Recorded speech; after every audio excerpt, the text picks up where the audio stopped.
mighty mumbling mice are making midnight music in the moonlight. It's your boy, Mighty TC nice. back with another episode of ATAS across time and space. Got my co-host right here. Needs no introduction, but I'm allowing him to introduce himself as usual. Yo, it's Ace of Cross Culture. We're on TPC Japan's channel, and this is number 23. 23. Yeah. 23 episodes. This is the big one. This is the slam dunk. I'm just so happy to be alive, happy to be here. Starting with just a prayer that everything goes well, connection goes well, everything goes swell with you guys. It's a beautiful week. Today is April the 15th. Okay, but you can be listening at any time across time and space. All right, join in, enjoy the conversation. I'm gonna get straight into a recap of what went down last week on episode Deucey Deuce. It's talking about cash money cash, and as they said, the love of money is the root of all evil. We're talking That's about not all as they say. That's biblical, man. You don't give anybody credit for that, but God. Hey, I'm just saying they say it because it's there in the word. In fact, what's the misunderstanding? They're saying money is the root of all evil. I don't even. Yes, and that is the biggest misunderstanding that people say money is the root of all evil. And we tend to truncate stuff to make it shorter, to make it more compact. But if the meaning is lost, then what's the point? Right. I mean, they find meaning in that. But at the end of the day, I think we came to the consensus that money itself is not the root of all evil. The love of money is, but the money itself, using it as a means to transfer value from one group of people or one action to something else, to give that value to others. Yeah, money does work. Is it the best way to transfer value? Well, it depends. It really depends. I mean, in Japan, for example, people just say, put a card in there. It can be an Amazon card, it can be a shopping card, it can be a library card. Basically, it can be, that money can be used to buy a book somewhere, anywhere. That would be enough. Yeah. I mean, what do you like to receive for a present from someone? You want something that they made that they think you might like, or something that they bought that they think you might like, or do you want the cash so that you can get what you want? Oh, dang. I feel like from last week, I had to ask it. Go ahead. I don't want the cash. Sometimes it's nice to get that, maybe on top of, but to me, gift giving is almost sacred. I like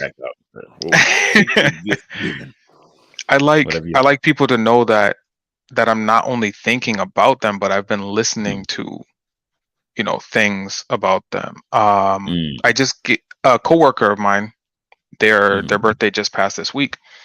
Okay. And I wasn't gonna get them a gift originally because I didn't want to be the only person to get them a gift and then be getting looked at crazy by everybody else. But I was like, well, let me make sure that their day is special for them, that type of thing. And I got them 2 hats. 2 hats. I didn't get a birthday card. I put the 2 hats, I wrapped them in tissue paper and I put them in this nice gift bag that held significance for what that person is interested in. But I just gave them 2 hats because they stated that they wanted hats, but they don't like the style of every hat. So I was like, okay, well, this is a slam dunk, because if they don't like it, then I'll be like, hey, here's a receipt, take it back. Oh, you give no harm, no foul. Receipt. No, I didn't. Yeah, because I didn't want them to know how much I spent. That's what I'm saying. Yeah. So I mean, I would have gladly taken it back and then just given the cash afterwards, or did something like that. Hold on. They can't give it back to you. Why not? Like, I don't like the hat that you gave me. Throw it right back in your face. That's jacked up. You can't do it. How You is that can't do it. jacked up? Coach do it. No. I Coach feel do like it. there's a way to do it. If you're like, oh, take this foolishness. Yeah. Of course the person's gonna What be is this? like, hey, What is that? Am I supposed to put this on my? Get this out of my you really face. pay, you really took out a hat too? Oh man, you're making me feel Same bad. hat. No, I mean, no. All right, look, I got this hat this week. All right, Oh and yeah, I never had a hat like this. It looks like a fedora. it is a fedora. But yeah, is it actually a fedora? Okay. Yeah, that's a fedora. So my wife didn't say anything about the hat, so I don't think she likes it like that. All right, I don't think she likes it like that, but she didn't bash it because I got it. And yeah, and I appreciate that. I appreciate it. Look, it's got the brand on the inside. Like it's a nice hat, I think. But I don't. The thing is, unless she says that it's a nice hat, chances are she doesn't want me, to be seen Oh, with me wearing a hat. That's what I think. yikes! In the back of my head. In the back of my head. So this is the thing, right? If you get somebody a hat like this, and then come to find out that they hate fedoras, then they're gonna have to peddle it off on somebody else, or they might sell it and transfer the value into money back. There's a system out here called Mercari. It's an app on your phone. And Mercari. Mercari. Hold on. What? Mercari. That's What? that's an app in America too. It's secondhand goods. Mm-hmm. Yeah. I did not know that y'all knew. But You use it? oh yeah, I'm on there. I Shut go up. I go window shopping on there. Like I'm just like scrolling like this, like that. I'm probably never Yeah. buy anything, but like. Yeah. Oh wow! I did not know Mercari was big like that. I mean, it is the app to go to for secondhand goods, or selling it, or Or offer up. There's a few other ones. in Japan. But you see, Oh, you in see that Japan, like people are. It's from Japan. Oh. Yeah, yeah. That's why the name. That's why the name is mad short. Mercari. So Mercari. But they took the U at. They took the U out. It's just Mercari. Mercari. Like, okay, what does it mean though? It sounds like it might try to be Mercury, but yeah, it's just Mercari. There's a reason for that. Mercari. Oh yeah, because Mercari in English it just sounds cumbersome. Yeah, but what is it? I mean, what's like the actual word? Like, is it merchant and buy or something? And Mercari. Yeah. What is it in Japanese? What does it mean in Japanese? Yeah, that's what I was gonna actually get that for you. So it's a free market application. What does it stand for? No. You know what? I'll let you know within 30 seconds. But the point there is though, yeah, you're changing things like actual objects into money, all right, and then transferring that value to someone else. Now that money doesn't need to be physical. In fact, it necessarily needs to be digital, right? Because you can use your Mercari money, right? Mercari money to transfer that value. I mean, in order to buy other items, right? Well, I guess I haven't sold anything on there. I bought one thing. Oh, this is the one thing that I purchased. Let me get them down. Probably a little dusty by now. Scoop that down right there. All right. So that's him right there. You know that guy. Oh! Is that a bobblehead one? No, that's a Nendoroid. That's Nendoroid. Wow. Oh yeah, if you don't know what Nendoroids, I might need to pay you to buy some because people mark up the prices over here all the time. That is clean. Oh yeah. Well, it's not clean, a little dusty, but yeah. It is a little dusty, but Okay. All right, I got it. So I said 30 seconds. All right. Market is the metal part, right? And yeah, the kari means. that's it. Yeah. Karika. Yeah, that's a dumb name. I don't know. Kari? No. Curated? No. I don't know. A lot of people have been asking the same name or the same question. And I look to Yahoo for the answer. All right. Market is Meri. And kari is あぜんとマーケットに行きたいっていう思い。Yeah, I think it's just the metal part that they translated into the name properly. Yeah, I mean, Do you everyone's think asking the that same maybe it's question. an onomatopoeia? I thought it was uh, portmanteau. What do they call it? Like when they have two words combined into one. Mm-hmm. Yeah, portmanteau. Yeah, it's not a clear one though. Like I can see the Japanese for it. マーケットっていう言葉の起源であり、ラテン語で商いするメルカリという意味です。Okay.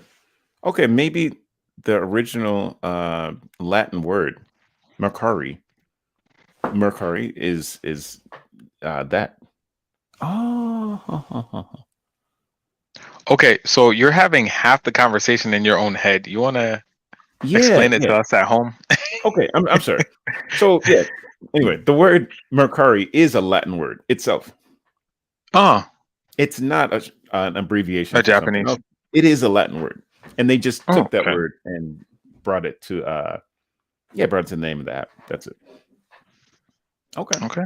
No, I mean Japanese are notorious for shortening things down and not To explaining what four they're to shortening. Yeah. four letters. Yeah, to four I mean, characters. even to shorter, like yeah, I mean the Yamazaki biscuit company. They had a what's the name, like a connection or some kind of partnership with Nabisco. And all right, they shortened their name down to something else that's not going to come to me at this minute either, because that's not what I'm thinking about. But yeah. So, all right, I'm done with that. Moving on. Very well. Moving on. Where are you right now in terms of your Holy Week? Because it's Good Friday here. Oh no, it is still. What do they call it? Holy Thursday. Okay. Yeah. So we are still a little ways off Mm-hmm. from the cross. Okay. Thursday, I believe, is yeah. This is probably about the time that was the Passover. That's Celebrated. exactly Yeah. what I was talking about all morning, and that's why my mind is on that.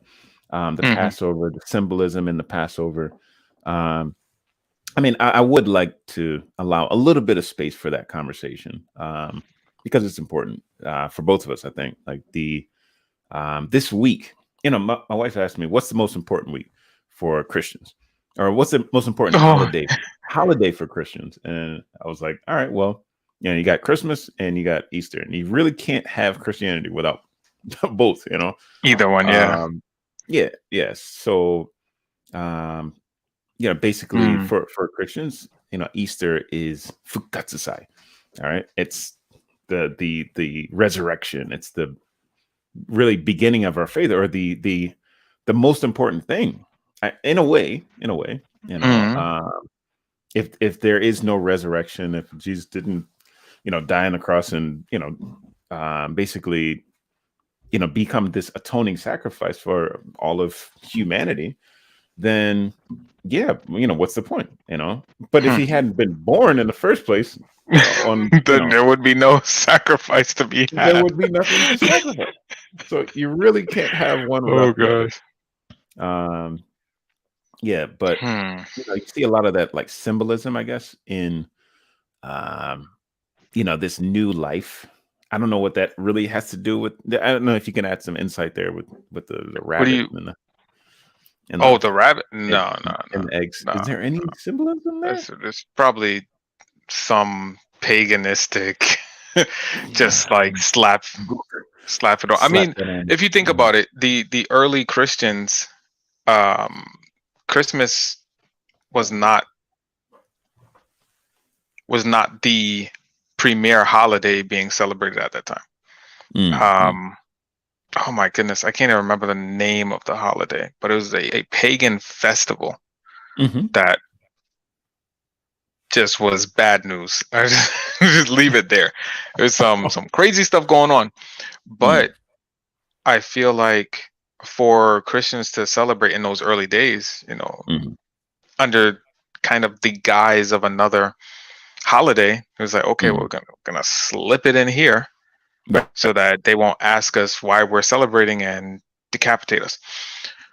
Well, yeah, It it's was important a not to real get threat decapitated. back then. Yeah, Can't think yeah, if you ain't got no head. exactly. So, what Passover was, though, is Mm, something that we carried over from Judaism. And have you ever participated in was it Siddur? a Seder. No. Seder? I can't pronounce it properly. Yeah, I mean, that's how everybody pronounces it, but I haven't looked at the the spelling it's gosh. Siddur. No. Not just the spelling. Oh, okay.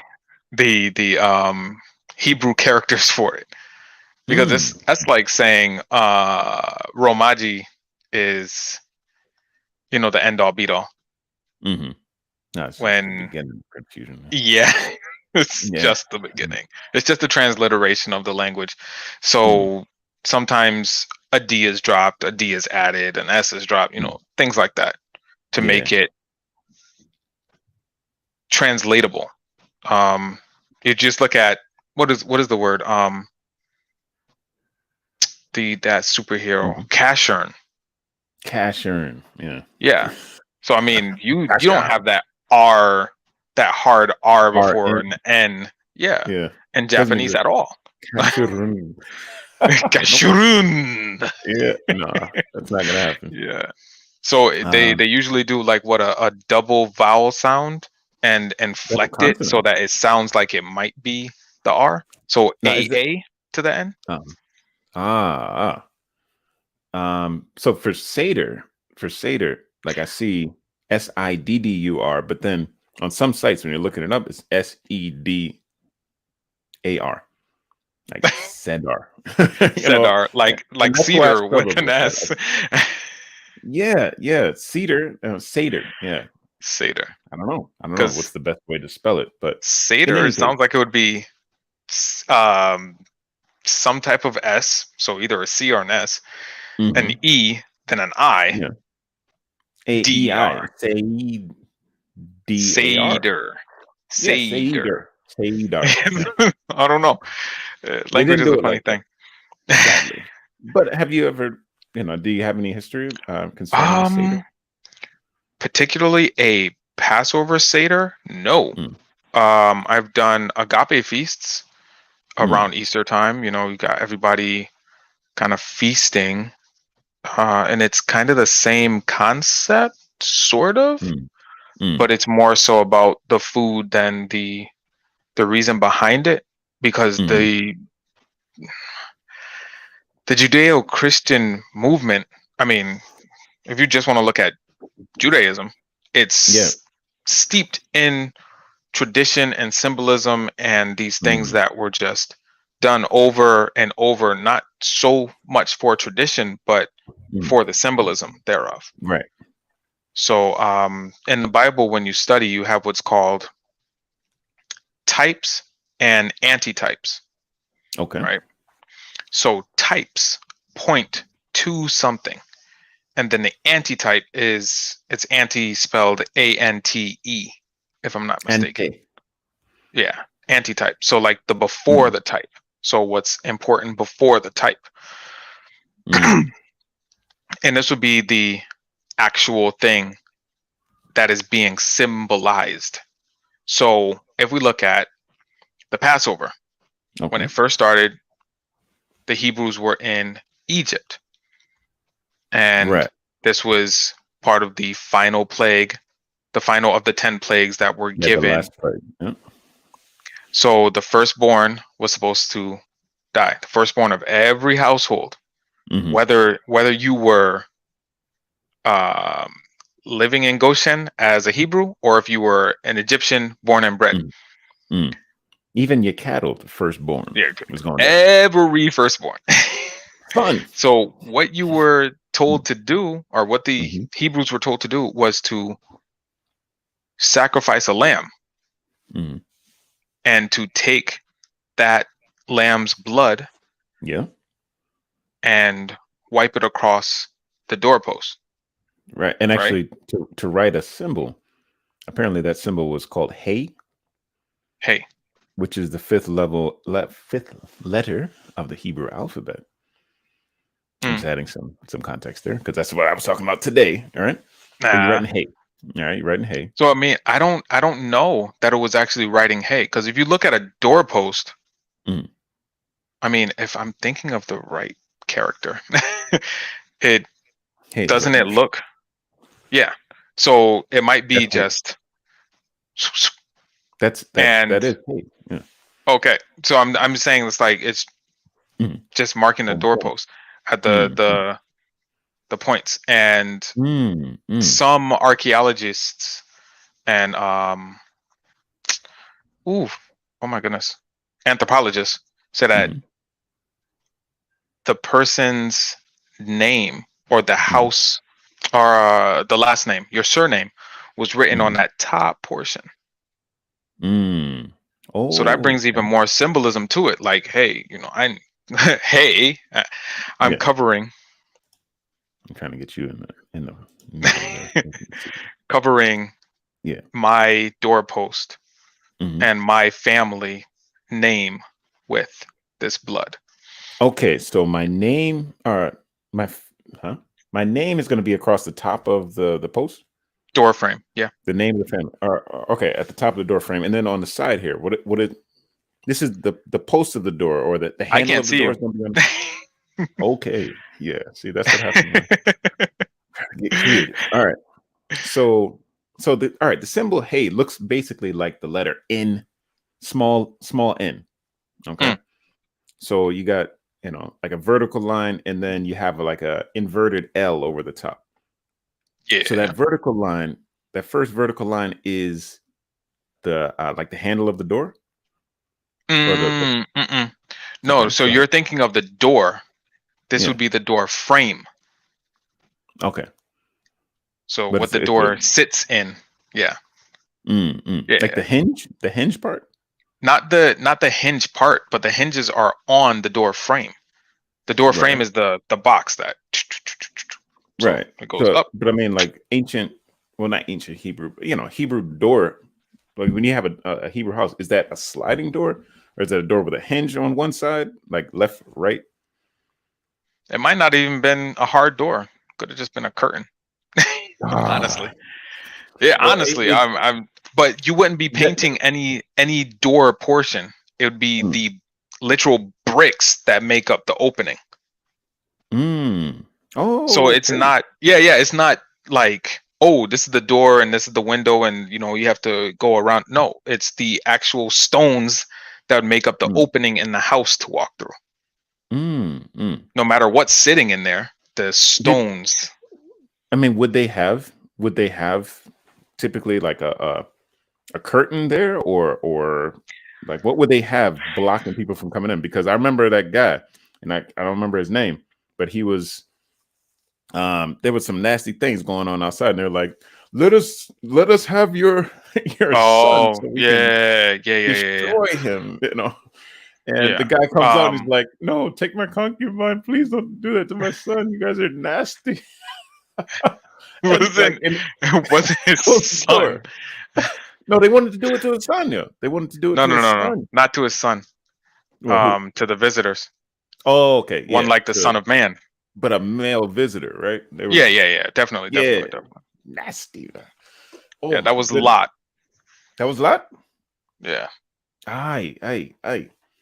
So that's what I'm saying. So like, it seemed like he must have had a sturdy door in order to like I stop mean, them from it's just very coming in. possible. I mean, Mm, I'm not an anthropologist, and I mm. haven't done all that much research into doors in ancient Egypt. Okay. But Don't despair on I'm that pretty sure that they weren't intense. one. You know, thing. Uh-huh. I'm pretty sure that these were permanent fixtures. Right. So I mean, it very well could have been a wooden door Mm, at that time. hmm Because remember, typically hmm for a very long time, the Hebrew people were pretty nomadic, That's true. but Lot settled down in a pre-established area. Mm-hmm. So it's possible that they were like, oh, well, we'll help you build a house type thing. Mm-hmm. So yeah, there's that. Okay. But Okay. getting back to antitypes and types. Yeah. So we see the blood and the lamb slain as a type pointing towards Christ. Mm-hmm. So the Passover, sorry, I'm getting goosebumps, getting a little emotional. Yeah. It's that time of year. The symbolism of Jesus celebrating the Passover before he is to be sacrificed himself is, oh my goodness, is oddly beautiful, for the simple fact that Jesus knows what's going to happen. Of course, Mm-hmm. Jesus knows what's going to happen. And he's celebrating this meal. And it wasn't just bread and wine or new wine. Mm-hmm. And unleavened bread. Yeah, this is typically a meal in which, like Jamaicans, we make manish water, and we use the whole goat. You're taking this whole sheep that is The slaughtered. lamb. The lamb. Yeah, the lamb. Yes. My bad. You having lamb. Lamb that is slaughtered, and you are preparing it in a meticulous manner. Let me explain the meticulous manner, and then you're gonna go into it deeper, all right? Because I was already on this page, and I didn't have to flip through. But this is the Passover, Exodus, chapter 12. And the Lord said to Moses and Aaron in the land of Egypt. I'm going to read from the Amplified because it's just a little bit easier to understand, but there's not much translation there or added words or anything like that. This month shall be to you the beginning of months, the first month of the year to you. Verse 3, tell all the congregation of Israel on the 10th day of this month, they shall take every man a lamb or a kid, according to the family of which he is a father, a lamb or kid for each house. All right. And where it says a lamb or kid in the King James, it doesn't mention a kid. But further down, we see a sheep or a goat in verse 5. So I think for the Amplified, they said, okay, it could be a lamb or a kid, Okay. I mean, yeah, I know. But when you just say a kid and you got goat and you got sheep, there's a big difference there, in terms of like how the Bible symbolism. There's a lot of symbolism, thing there. Which is, you have the scapegoat, and then okay, go ahead. There's a point there. There is a point that we could get on that too, because the Lord giving you a choice. You could either take the lamb or you take the goat. You could either take that precious lamb, or you come with your I think a kid. That's what all right, look, hold on. Let me just finish the verse. A kid is just a baby goat. It is literally a baby goat. It's a baby goat. But the Lord's giving you a choice, right? Yeah, okay. So, and if the household is too small, verse 4, to consume the lamb, let him and his next door neighbor take it according to each, to what each can, hold on. According to what each can eat, shall make your count for the lamb. Your lamb or kid shall be without blemish, a male of the first year, and you shall take it from the sheep or the goats. And that's verse 5, right? And you shall keep it until the 14th day of the same month, and the whole assembly of the congregation of Israel shall each kill his lamb in the evening. Okay, this is the evening of the Passover. And kill the lamb in the evening. Now it's funny because we were talking about the evening and the morning, the first day.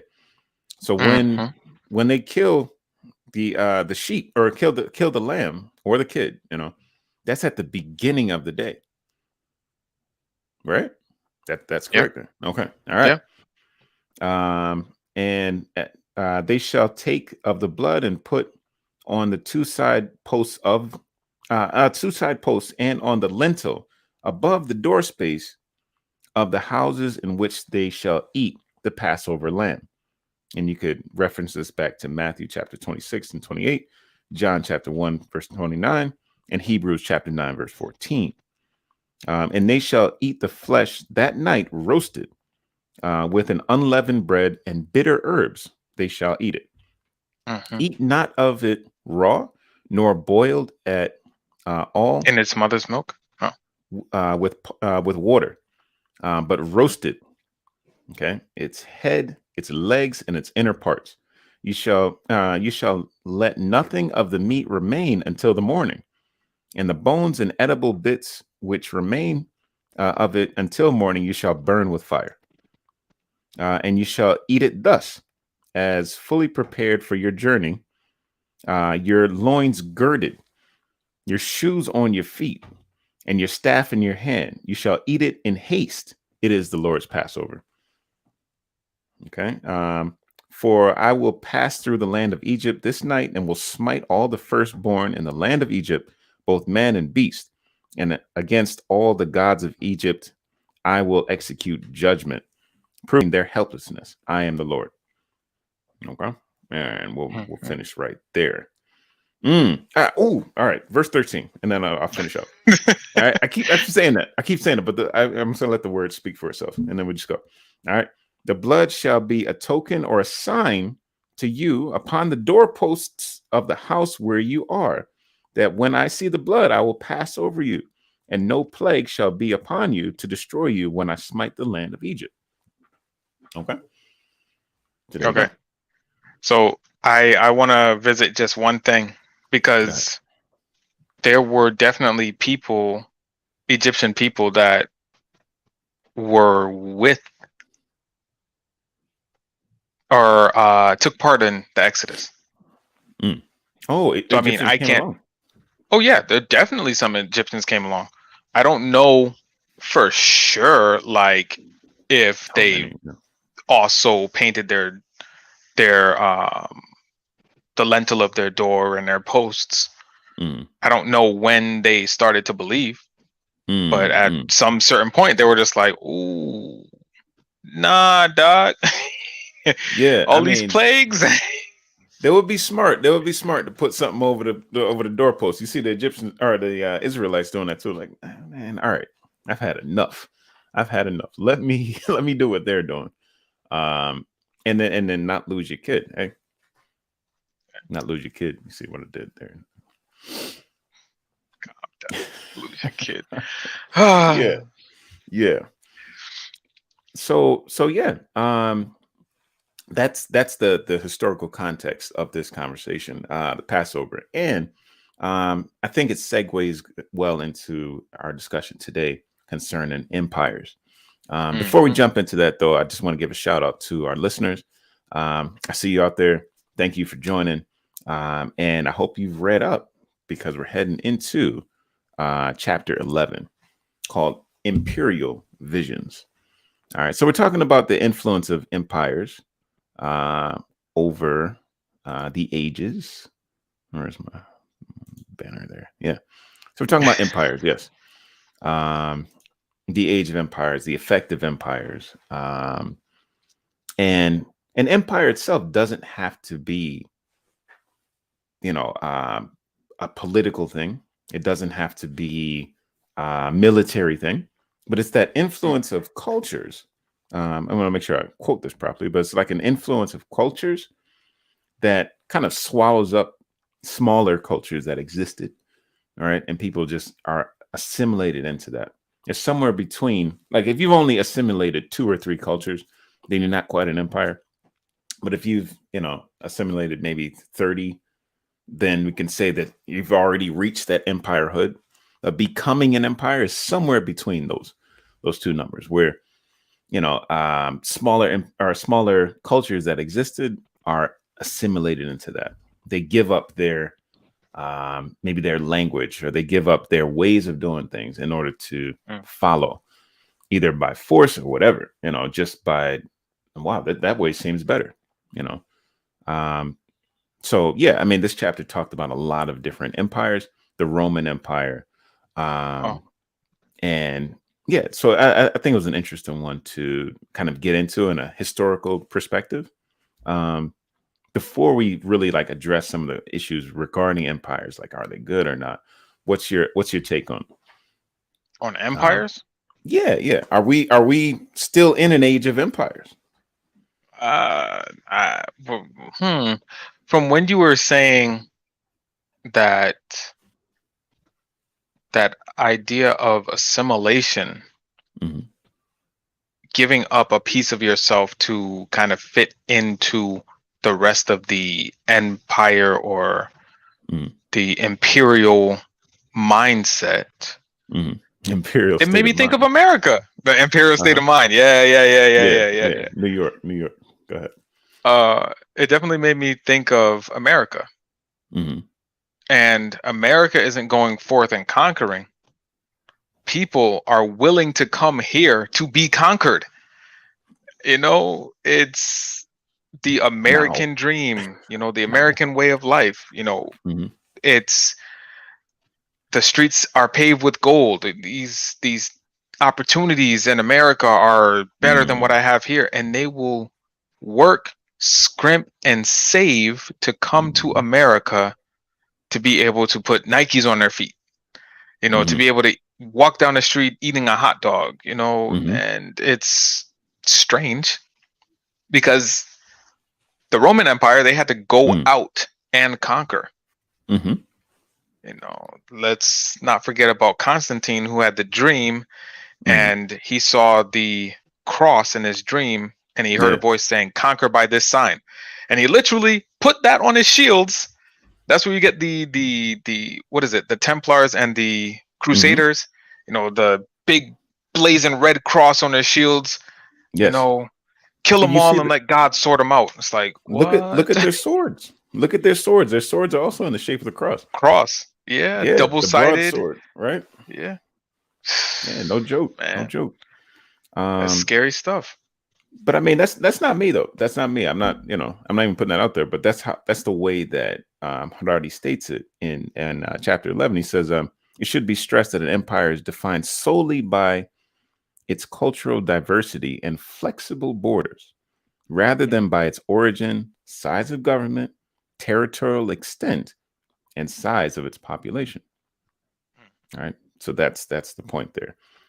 You have like the Athenian Empire, right? Greek Empire. It's not necessarily that they were not just conquering other folks, but their influence, their language, their it's just like a matter of convenience. For the everyday man, it is more convenient to, do things the Athenian way, or when in Mhm. Rome, do as the Romans do.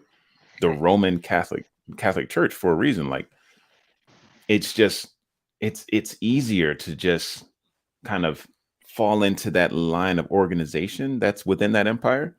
And I think Mhm. for maybe there are people who immigrate to the states for that reason.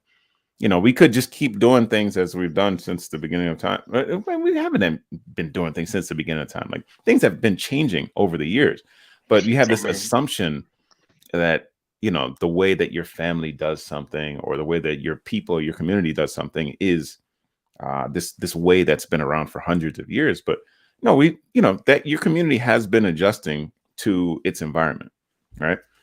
Your people have been doing the same. And the American way of doing things, however, is currently it may seem like an attractive way. And that's why people immigrate to the States. That's why they work themselves to the bone, because they think that there is a possibility in the American way. mhm. Yeah. I mean, Yeah. what stood out to me was one of the previous chapters where the the idea of your sphere of influence kind of comes up, Yes. and how corporations can lead so many people, and then they need generals in order to break down the mass Mm. into controllable chunks. And that was the thing all through this chapter. That's all I could think about. Mm. The fact that an empire, has to be led by one person. Mm-hmm. Even in the case of the Roman Empire, which was a democracy, Mm. it's one person that's at the head. And then Mm. under this one person, you may have governors or generals. And then under those people, you have other Mm. people. And then under those people, you have other people, going all the way down to the simple household in the countryside, Okay. to where it's maybe mom, dad, and a child.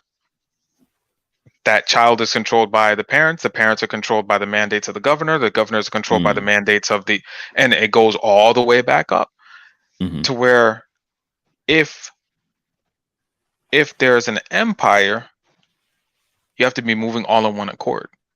Mm. You And have to then once even. somebody gets out of Mm. line or they don't Mm-hmm. want to join, then you threaten their life. And if they don't want to, then they're made an example. Mm. You know. Yeah, it's okay. That goes back to your imperial, mindset.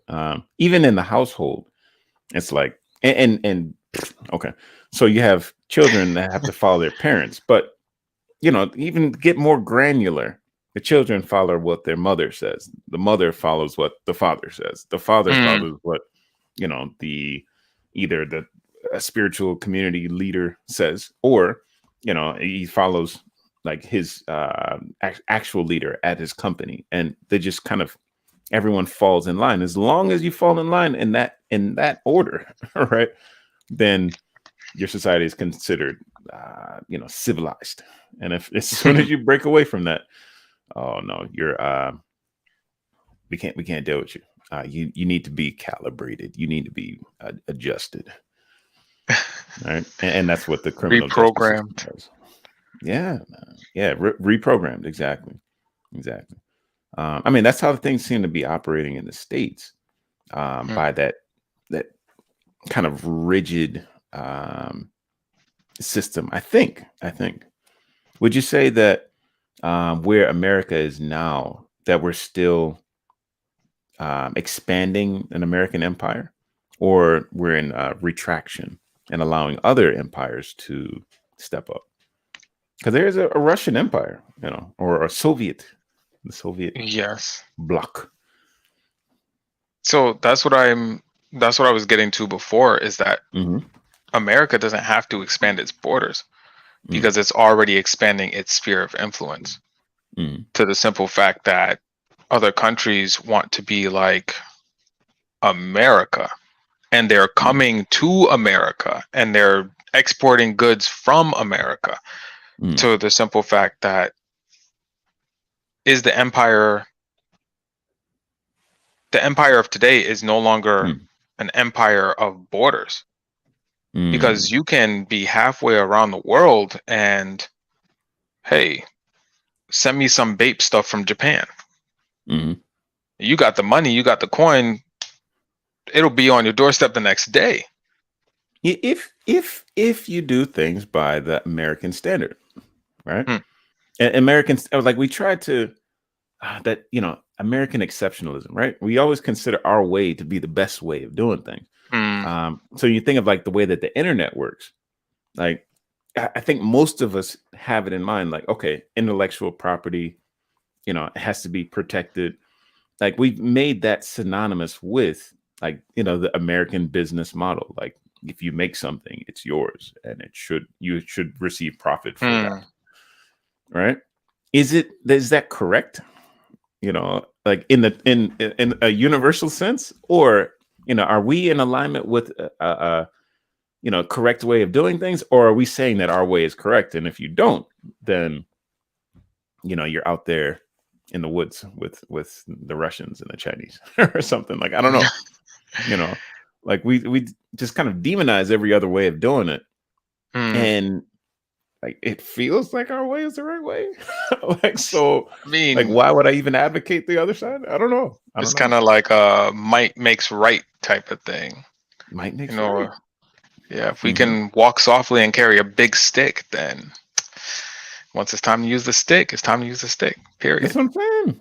Like, when you look at history, it's his story. You know, Hmm. like, they're like, even if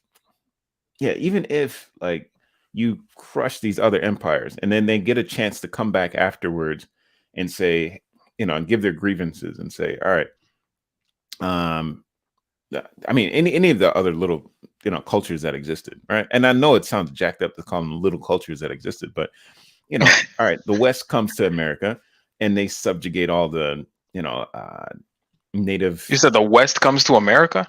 The West comes to the land called America, right? This land, Oh, okay. right? And they subjugate all the native cultures that existed there already, and they give them reservations, they give them space to call it their own. And then when they come back to complain to the political system in place called America, the American government, when they come to complain about that, you better believe they come to complain in English. All right. Okay, you're gonna complain in English, and you're gonna follow, like, in terms of like laws, American laws, and the way that we complain about those types of things in a court, or you're gonna follow the protocol in order to make your complaint. And in the past, they didn't have like some kind of place where they can complain about some kind of big culture that destroyed their peoples or whatever. Like, there would have had to been war or some kind of, there was no overall like organization of these different peoples for them to deal with the problem of imperialism and conquering and all those types of problems, right? Yeah. So yeah, I mean, that's what he mentioned in this chapter. Like, all the peoples that were crushed, even if some of them existed now, they would still have to go through the imperial system that exists. So they're, in a way, supporting the imperial system, and refining it. But the imperial system itself, the fact that you have that imperial system, is better than having nothing, or having, these dispersed little pockets of culture. Empires allow for a certain extent, a certain amount of freedom within its borders, right? But as soon as you say, all right, we're going to do something outside the empire, then you basically have no support. You might as well be crushed. And that's the issue, I think. Our empire's good. Well, it all depends on the person. The person who's leading it, are they going to be corrupted by their power? And to the simple effect that communism looks good on paper, socialism looks good on paper, but once you add the human element, that's what makes it all go to crap, for lack of a better term. We can't say, is an empire good or evil, but we can say, what has the empire done? Just like we can't say, is money good or evil, because it's just a thing. But once you add the human element to that, then you have morals and reasoning and standards. These things make us question whether things are good or bad, because if something is going against my morals and it's not up to my standard, then it's bad, period. If your morals are flexible because they are swayed by money, then you might be able to say, oh, they gave me a little extra coin, so the government not so bad. They gave me that little stipend during the pandemic, so they're not so bad. You can't. It's like saying, is this chair good or bad? What do you base it on? How it cradles your buttocks, how it aligns your lumbar. That's the things you look at. But if you just look at the chair and say, okay, is this chair going to be good for you? No, I need to sit in. No. You don't get to sit in it. You have to tell me right now, just by looking at it, is it good or bad for you? Does it suit all your needs just by looking at it? But no, yeah, you can't say. I mean, like being not the victim, but a participant in the American empire. You know, The American Empire. yeah, yeah. I mean, as an American, like you can't avoid the American empire. Even being in Japan, like this is the result of Americanism. You know, the fact that we have this internet, we allow the invisible hand of the economy to provide these types of things. There are businesses that will provide the internet. If you pay them the right price, you'll get it, and you can participate in this conversation. This, I mean, the whole way that we think of ATAS being able, to connect across That's time and space. This time and is, space. this is like Americanism, isn't it? Um, in a way, like I think it's almost impossible for us to think outside that box unless you really go out there into the dark, into the fog of war, where there is anti-Americanism, anti-capitalism, really out there in the dark. Like just Other than literally that, living off the land, and mhm, you're off the grid. That's what yeah, they call it. off the grid. Yeah. Would you like to experience something like that? Oh, being Out, off the grid? yeah, actually off, Yeah. not within the comfort of this American or Western umbrella. No, I definitely want to do it, because Mm, if something were to happen where we didn't have, and we talked about this a few episodes back. You mhm, brought up what we would do in the case of a natural disaster, I think it was. mhm, It's like if you didn't have electricity, mhm, something goes wrong and there's like no electricity for mhm, months on end, how would you survive? And a lot of people don't know how to survive. A lot of people don't know how to make a basic fire or a basic shelter, mhm, and wouldn't be able to survive the night. mhm, To me, those mhm, are basic things that I learned how to do. I learned how to mhm, pack a knapsack and learned how to make a fire.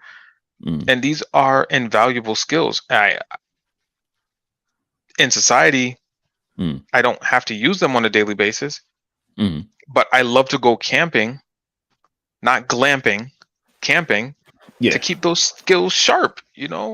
Make a fire out of two sticks, or even if you have a flint and steel and you want to, do it that way. Mhm, But what kind of fire are you going to make? What purpose is it going to serve? And that mhm, determines its shape. Are you going to be cooking on this fire? What are you going to be cooking on this fire? mhm, Does it matter? How are you going to keep bugs away from you?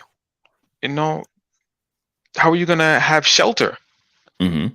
A shoelace can literally save your life in the Northeast anyway. If you know how to use Liter- it right. so, Hold on. How you mean? all How right, you mean? check. It's a shoelace. I don't know. I A don't know. They shoelace. got to do that for the A crowd. shoelace is all you need. Okay. So, what you need to do Mhm, is you need to find a small enough tree that you can literally bump into it and start to rock it a little bit. okay. So it All right. may be this big around, A tree like that. maybe. Nope, bigger. Has to be way taller than that. Ah, all right. Way I got to taller work than on the that. tree then. I apologize. I don't have a big So, enough tree in my house. I'm sorry. Go I ahead. mean, but why would you need it? It's in your house. You don't need You to never know. fell it. um, so what you want to do It's is safe, buddy. take, you want to fell this tree. And Okay. pine would work best because it has a bunch of needles. Hmm. The way that the branches branch out from the top, Okay. it's a great structure. So you fell this tree, you take your shoelace, or you could even take both shoelaces if you get a tree that's really big around. You Yeah. tie both of those together, Okay. you tie a loop around the felled tree, and you Hmm. lean it at a 45-degree angle to the big tree, Okay. or something like that. Like that. Yeah. You You're tie it making an around, L shape. wrap it Yeah. around, wrap it around. You take the dead foliage, the dead leaves, and you put onto this felled tree, Yeah. and you go inside. The decomposing leaves generate heat, and you will be warm for the whole night. Mm, Yes, there mm, will be mm. bugs, but you'll be alive. Okay. So All right. So make a shanty, basically. it's called a lean-to. A lean-to. All right. Lean-to. Okay. Yes. Okay. Okay. I could see that. I could see that. Yeah. And yeah, you would need something to wrap that felon tree. Felon Fallen. tree. The tree that you fell. Yeah. Yeah. Well, fell the past Fell. participle of fell. Fell. Like Yeah. to fell a tree. It can Right. be What's the a past verb that, tense of felling a tree? but it's, I mean, the That's tree what I that mean. has been fell.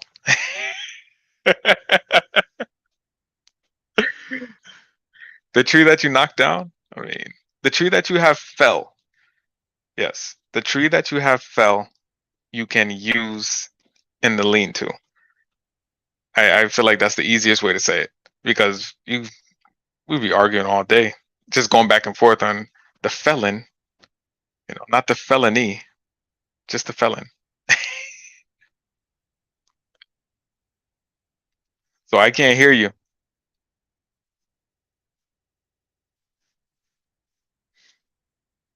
You're experiencing some technical difficulties right now. You're talking about how wonderful the internet is, and some of these things, they don't work the way you want them to all the time. Felon. There you go. There you go. I got you coming through now. Okay, there we go. There we go. You're talking about felling trees. Felon. That's a Hopefully it's bad, not a felony. right, right. It's a bad tree. Don't be trying to fell. You fell in me. Yeah, yeah. No, I'm not trying to fell nobody, man. Wow. But yeah, so no, you did answer my question in the sense that yes, I'd like to spend some time out off the grid, in order to sharpen those skills that may be necessary when things hit the fan and the empire can't save you. I don't mean to be a rebel within the empire's umbrella. I mean to step out and into the darkness while the empire exists. Step out into the darkness outside their circle of influence. Yeah. So this would So be to go to Iran, to go to North Korea, to go to. I mean, what Ukraine has no real protection from the U.S. Right? It's outside of to at least just go outside of the NATO protection area. I Would you see. be willing to go out there to bring your family out there, or even to go out there yourself into the darkness? Because To go out that's there where some. myself? Well, Yes. I feel like bringing the family would be much. the thing is, I have friends that go to Kazakhstan and those types of places where it's just like, all right, you're kind of off the grid in terms of like real protection from the US. Like you're a US citizen, and that does provide you with certain liberties no matter where you go, as long as you have your passport. No, let that go.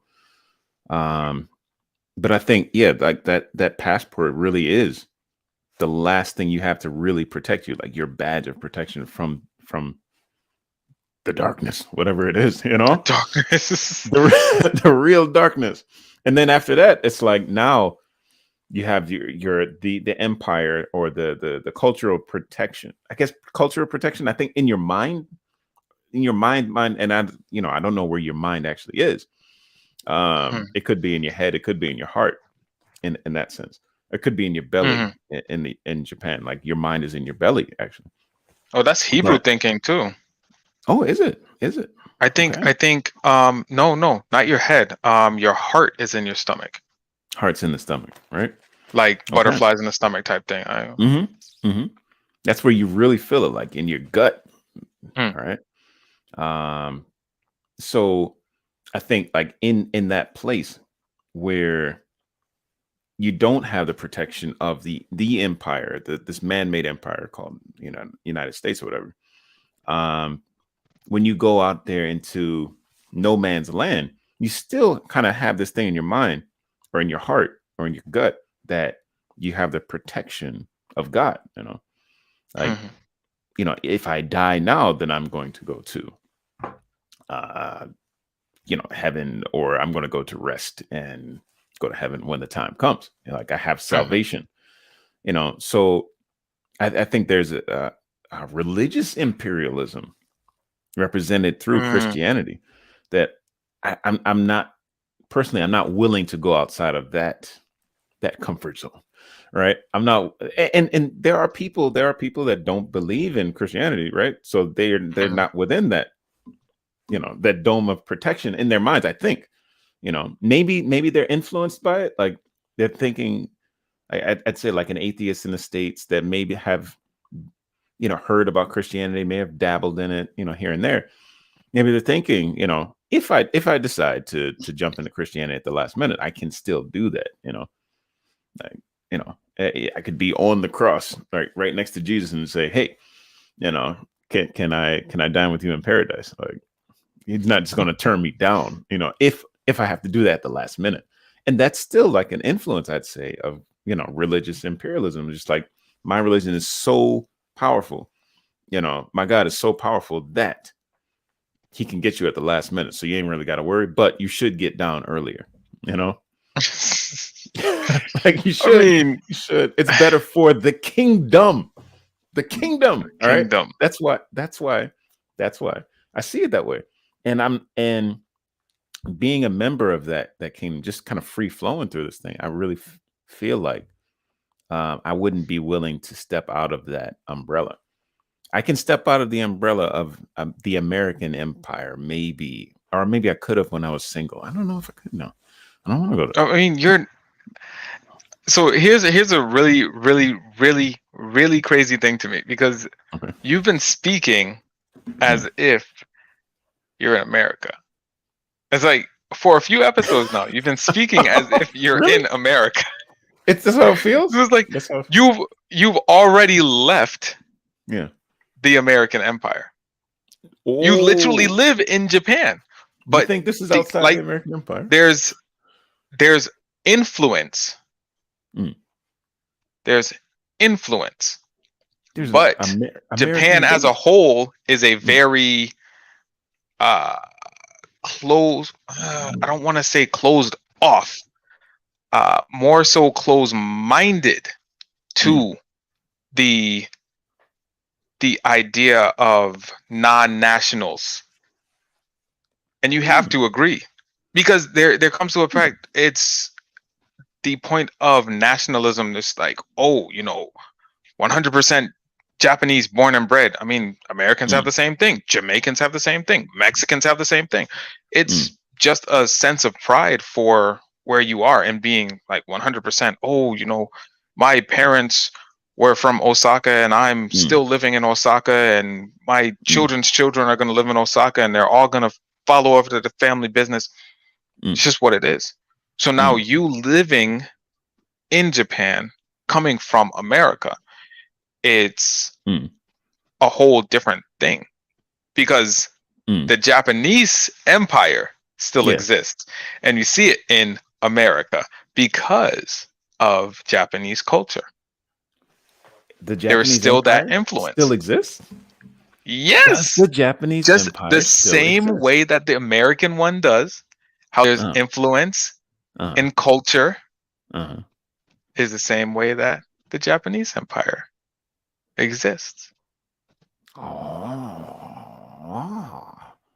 I feel like I've heard enough times about the Japanese empire, which would be like Dai Nippon Teikoku, right? That the Like the empire shogunate. itself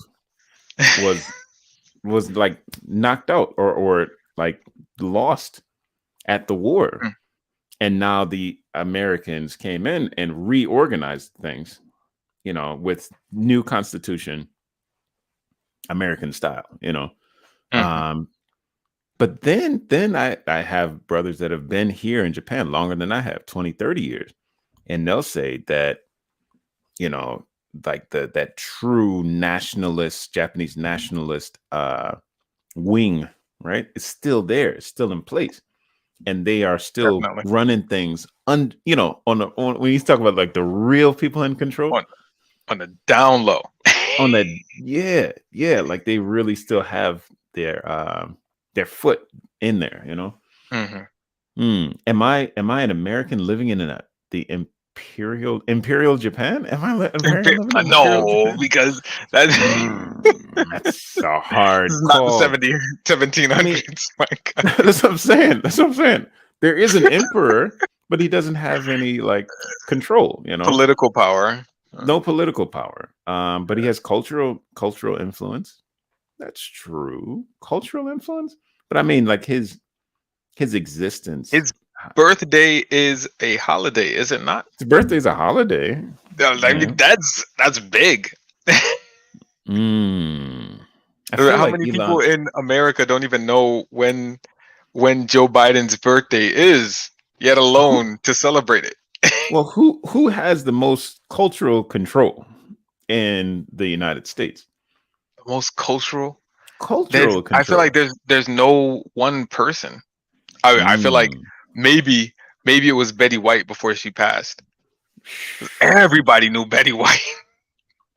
Betty White went hard, but I mean, like you have, I feel like America maybe has 20 or 30 people that Hmm. have a lot of cultural influence.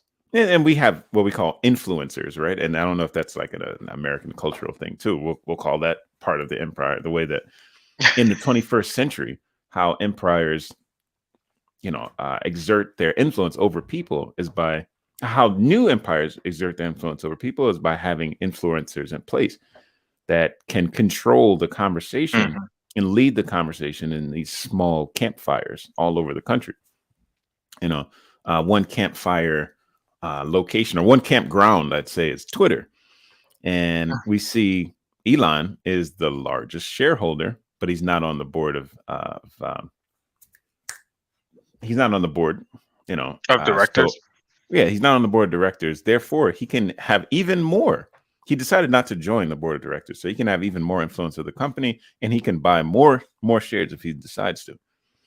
Wow. He's at 9% already, and Twitter What? is, yeah, Big. yeah. That means he's the biggest, right? Biggest shareholder at Twitter, and Twitter is one of the largest platforms for free speech.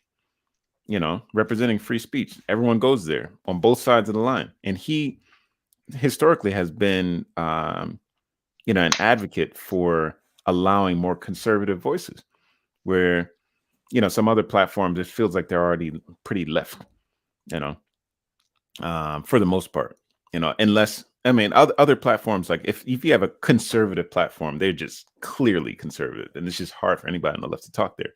But Twitter has been relatively right in the middle, and or a little dissenting towards conservative voices, but we have enough Mm. strong conservative influences out there to let it be, um, let it really, be that platform for both sides.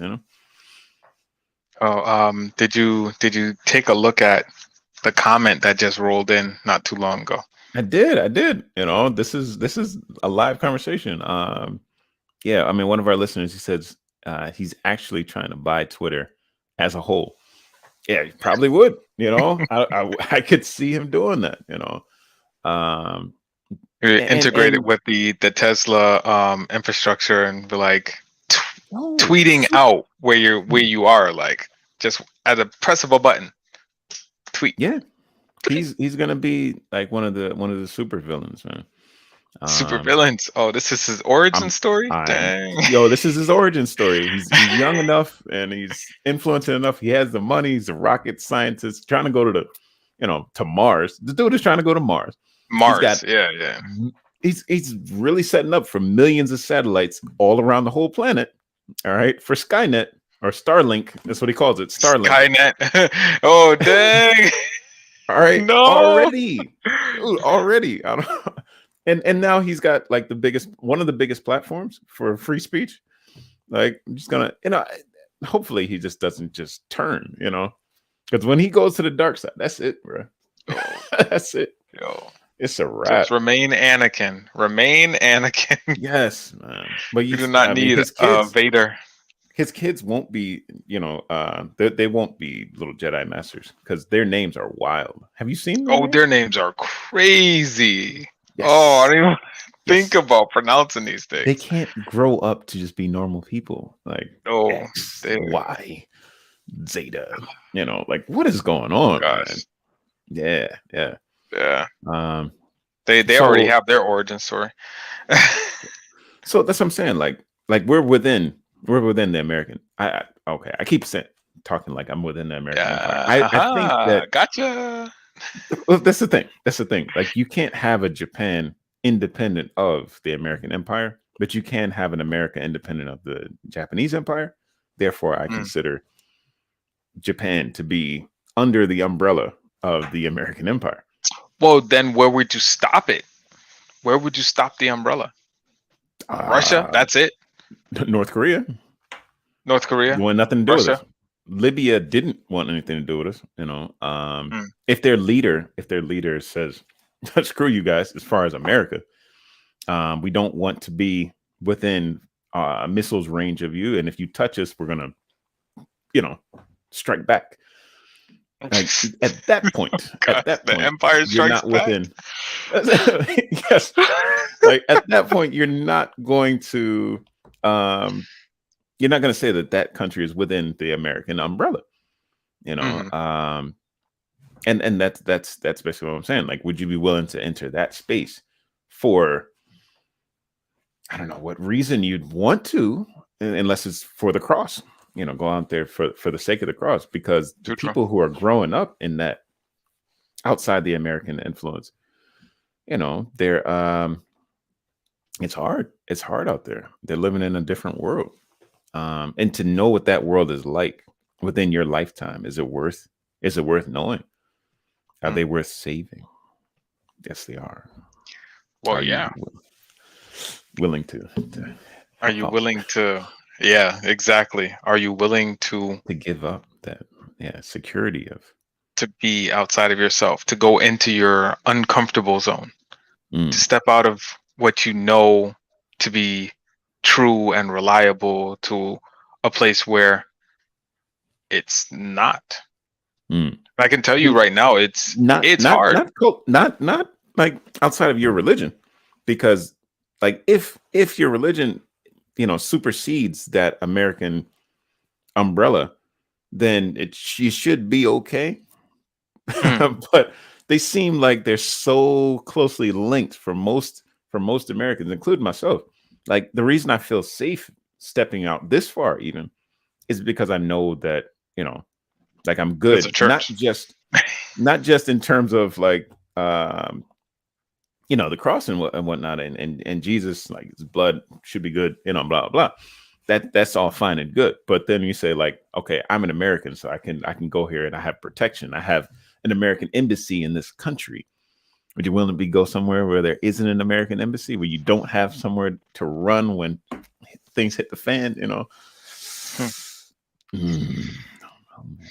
I don't know. I mean, coming out to California from Connecticut, it's a completely That's a state. It's a state, but it's Yeah. a completely different way of life. Completely different. And then when I went into Mex for the first time, and I've been to Canada, Can you use American currency there? Where you've been? Have you? Yeah, I've never been in a place where I could not use American currency. So I've always been under that umbrella. Now I'm safe to know. No matter how different it feels. Yeah. Yeah. Even Jamaica. I mean, go down there, American money, just like, I'll take it. yeah, I'll take it. Right? Yeah. They will eat it up. I mean, you can't use it in Japan. You can't. I mean, I've been in Japan, but everything translates so nicely. It's sure does. It's whatever. Yeah. And there's multiple places you can go to change your money. Yes. Why? Because of the American influence, and that's why you'd say Japan is strongly influenced. Yeah. Japan is strongly influenced, but then you can see Mm, that Japan is influencing other places too. Well, I mean, I can mm, only say in America. I mean, just look at Pokemon. mm-hmm, It's got to be one of the most widely recognized franchises, mm-hmm. and it's out of Japan. Right. You But know, it's out of Japan because like the Native Americans that are in the States that fight for their rights, Hmm. within the American system, Japan was willing, showed that willingness at that time and even now to operate within the American system in order to be very successful. The Hmm. pursuit of happiness is supported by the American system. Oh yeah, Like, we hold these truths evident, to be right? self-evident. Yes. Yeah, yeah.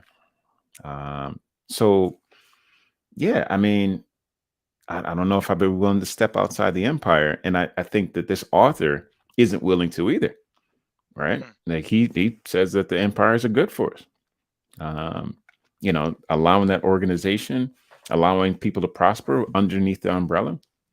It's a beautiful Yeah. thing, basically. Like he really goes through that for like most of the whole chapter. He talks about some of the evil things that empires do, but by and large, I feel like he's, even as a writer, like he's supported by the empire, supported Hmm. by capitalism.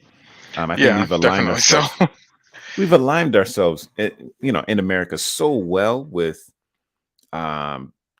these what we consider basic human rights, and all these things mm, that it makes it really hard to support the idea that something else is valid.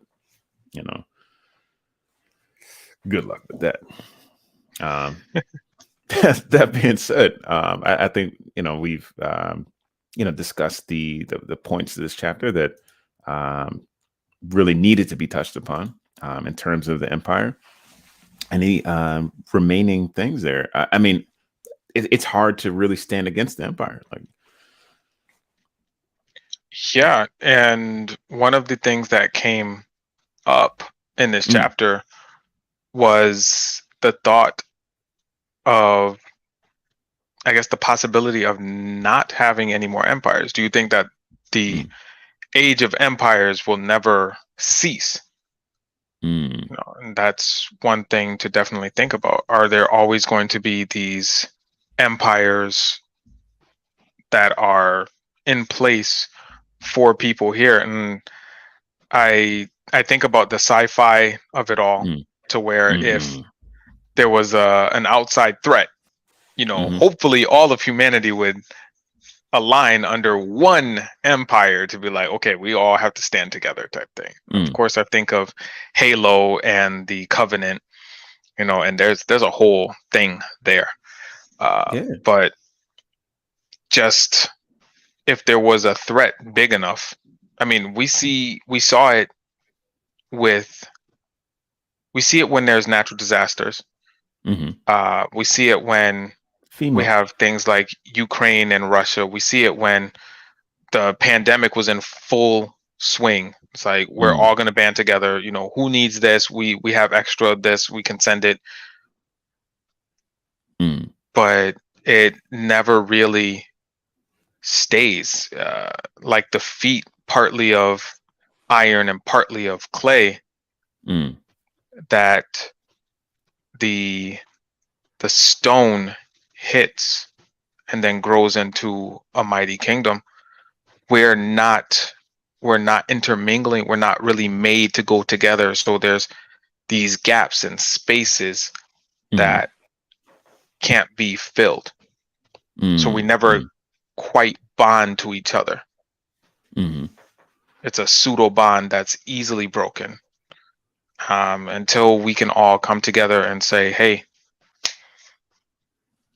and unite under one banner. Hmm. I think that we're always going to have all of these different empires. Right, right. You know, like the scary thing. I mean, I don't know if it's scary, but if we say, all right, we're gonna extend NATO or extend the North American alliance, and basically the thing called the West. I'm going to extend that further and further and further, right up to Russia's door. Then you're going to have World War III, because what Russia is saying is that this is our area, and we're not going to follow. We're not going to do things your way. All right. And I mean, like that's the kind of military way of thinking about it.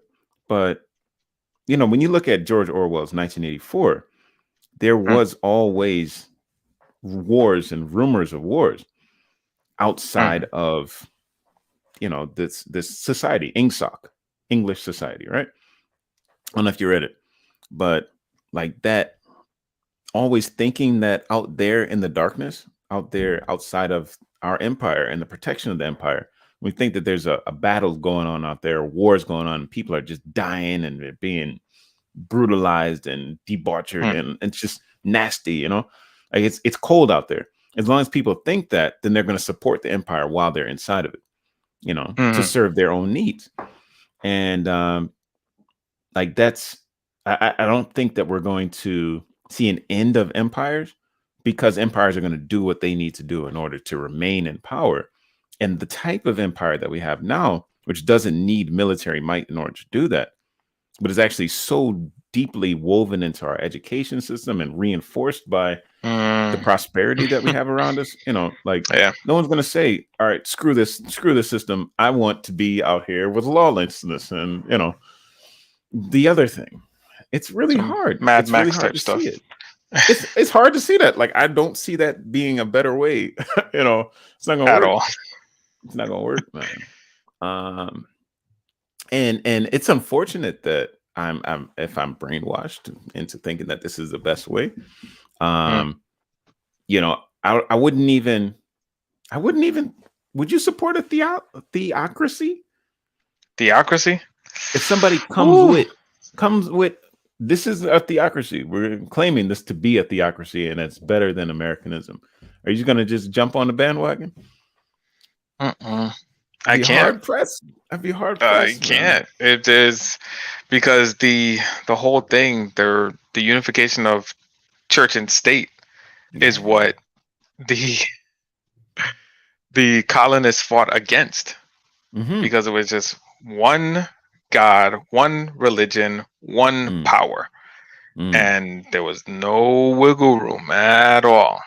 mm. So it like I said, it may sound good on paper, but So, when you get but you would humans take, involved, yeah. I mean, you would take a man-made system over a religious-based system for the governance of people well, in this life. I mean, yeah, right now it's like that's what I'm taking. That's what you're taking. Yeah, Unless Jesus comes because down from somewhere and and and says, says this is "This how is it the," should be, and then we're all in one accord, because and we're then all in accord. if let's say that we have a theocracy and Mm, then somebody brings up something comes to light, mm, oh, we've been misinterpreting this verse this whole time, if you can mm, see here, here, and here, and these textual mm, criticisms is saying this and this, and mm. then there's like, no. So now Uh-oh. now my the empire of my Mm, religion is now not matching the empire of my religion, because it's a mhm, theocracy. mhm, So what then do you do? You have mhm, to, and people wrestle with this all the time when they change religions. mm. They read the Bible and say, "Whoa, this isn't right." Yeah, doesn't I, sit I right. Yeah. gotta I gotta change my way of thinking, because that cognitive dissonance, Uh-huh. you know, y- you're So, either but gonna mm, encounter it and say nope, or you're gonna mhm, encounter it and you're gonna assimilate into your way of thinking, or mm, you're just gonna encounter it and do a 180. These are the three choices you have. right. And within our system, I think you're allowed to have that space. Hmm. That's why we have the left and the right. And Yeah. conservatives, you know hey, love them. They're our brothers and sisters, but they don't want so much involvement from the government. At their core, just let me handle my space, right? Don't get involved in my whole, my belief system, and don't make my doctors do things, according to some system out there. Like, let them follow their heart, and just handle their own space. Whereas on the left, you got other people, it seems like we're saying the same thing, but on the left, they're just saying that the government shouldn't stop us from having our liberties, right? Like, it really sounds like saying the same thing, but they can't get on the same page about it. That being said, I think there's different sets of values within our American system that one side or the other supports or seems to support enough for us to be at rest for the most part. I mean, there are a lot of issues that we battle about on the states. And when you look at Japan, they don't battle about it politically. People just kind of live their lives. And I mean, if that's the influence of Japanism, and the mindset of the Japanese, then I hope that peace and understanding that, like, there should be some leniency, but at the same time, general consensus and general harmony amongst the people. I think those are good ideas worth sharing. And that's why I am the people's champ. And this is and this is full circle. This has been Across Time and Space. ATAS. So get yourself a pen and a pad, and hey, write it down, because that's what it is.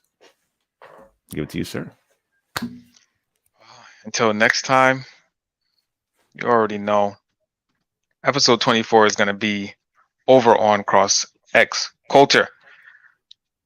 But stay prayed up. Be blessed.